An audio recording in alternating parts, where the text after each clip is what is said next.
Important! Don't forget to connect the grounding to the MMA electrode holder.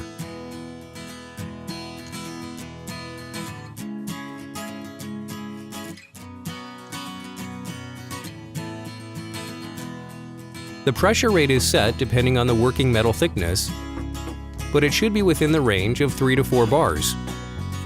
Any air pump with production of at least 120 liters per minute will do good.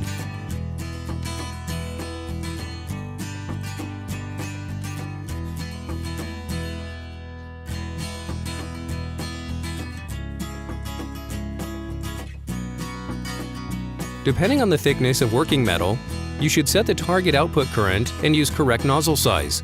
At cut, the machine can give out 15 amps to 40 amps of output power. For cut, it is preferable to set the post-gas regulator to 10 seconds. This will be better cooling down the nozzle.